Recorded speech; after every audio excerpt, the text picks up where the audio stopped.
Hallelujah, praise the Lord. ஆண்டவராகிய இயேசு கிறிஸ்து நாமத்தில் உங்களை வாழ்த்துகிறேன். கர்த்தர் உங்களை ஆசீர்வதிப்பாராக. இன்றைய நாள் மெய்ப்பனின் சத்தம் ஒரு மிஷனரி சகோதரியை குறித்து பார்க்கலாம்.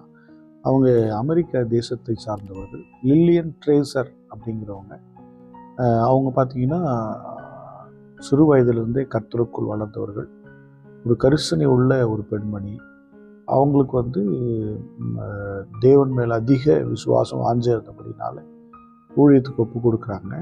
அப்படி இருக்கும்போது அவருக்கு 1911ஆம் வருஷத்தில் ஒரு மிஷன் ஸ்தாபனம் அவங்கள ஆப்பிரிக்க தேசத்துக்கு போக சொல்லுது. இவங்க எகிப்துக்கு போக நடத்துதல் இருந்தபடினால அவங்க எகிப்துக்கு போகிறாங்க. எகிப்துக்கு போய் தேவனுடைய சுவிசேஷத்தை சொல்கிறாங்க, எந்த ஃபினான்ஷியல் சப்போர்ட் இல்லாமல். ஆமாம், அவங்க ஆப்பிரிக்கா போயிருந்தால் கிடச்சிருக்கோம். எந்த சப்போர்ட் இல்லாமல் தன்னந்தனியாக ஒரு பெண்மணியாக எகிப்து தேசத்துக்கு போய் அவங்க கஷ்டப்பட்டு அங்கே போயிட்டு ஊழியம் செய்து அதில் 1920 பார்த்தீங்கன்னா ஒரு 50 குழந்தைகளை அவங்க வளர்க்குற அளவுக்கு ரெடி ஆகிட்டாங்க. 50 குழந்தைகளை அவங்க வளர்க்குறதுக்கு ஆதரவு கொடுக்கறதுக்கு ரெடி ஆகிட்டாங்க. அந்த அளவுக்கு அந்த ஊழியத்தில் வளர்ச்சியை பார்க்க முடிஞ்சது.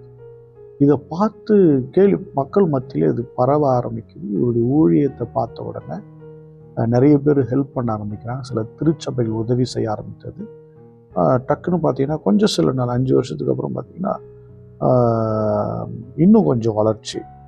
1923லலாம் பார்த்தீங்கன்னா 300 சிறுவர்களை இருக்கக்கூடிய ஒரு பெரிய ஹோம் கட்டுறாங்க. அது மட்டும் இல்லாமல் பெரிய காரியெல்லாம் செய்கிறாங்க பாருங்கள்.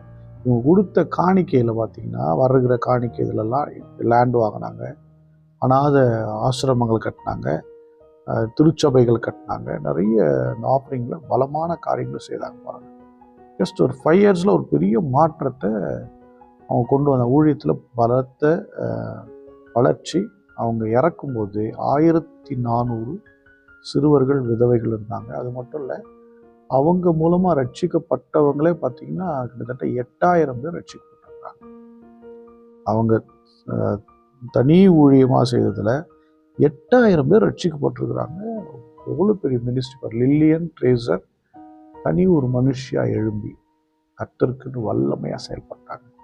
அவங்க பார்த்தீங்கன்னா பிறந்தது கிட்டத்தட்ட ஏறக்குறைய இது ஒரு சில வருடங்களே கர்த்தர் அவரை கொண்டு பெரிய காரியம் செய்தார். அவர் மரிக்கும் போது 1961.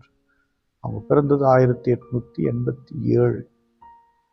ஒரு குறுகின காலங்கள்லேயே கிட்டத்தட்ட ஒரு 70 வயசுலேயே இவ்வளோ காரியங்களை அவங்க செஞ்சுருக்கிறாங்க. எனக்கு அன்பானவர்களே, நாம் வாழுகிற வாழ்க்கையில் மரணம் நமக்கு எப்போன்னே தெரியாது. கொஞ்சம் பேரை வாழ வைக்கலாமே, கொஞ்சம் பேர் ஆண்டவருக்கு நடத்தலாமே, நடத்தி வாழ வச்சு நம்ம போகும்போது பரலோகத்தை அவங்களையும் கூட்டிகிட்டு போகலாமே. ஸ்தோத்திரம் பண்ணுவோமா? ஸ்தோத்திரம் ஆண்டவரே. லில்லியன் ட்ரேசருக்காக ஸ்தோத்திரம். அவருடைய மகத்தான இந்த ஊழியத்துக்காக ஸ்தோத்திரம். பார்க்கிற பிள்ளைகளுக்காக ஸ்தோத்திரம். அன்பின் பிதாவை ஸ்தோத்திரிக்கிறோம். இப்பட்ட மிஷனரிகள் எழும்பணுமே, வல்லமையாக கிரியை செய்யும். உடைய செயல் நடப்பதாக தேவனுடைய பலத்த காரியங்களை செய்யுங்க. உடைய பிள்ளைகளை கைவிடாதிருங்க. உடைய பிள்ளைகளை வல்லமையாக எழுப்புங்க. இயேசு கிறிஸ்துவின் நாமத்தினால் ஜெபிக்கிறேன். ஜீவனுள்ள நல்ல பிதாவே. ஆமென். God bless you. Bye-bye.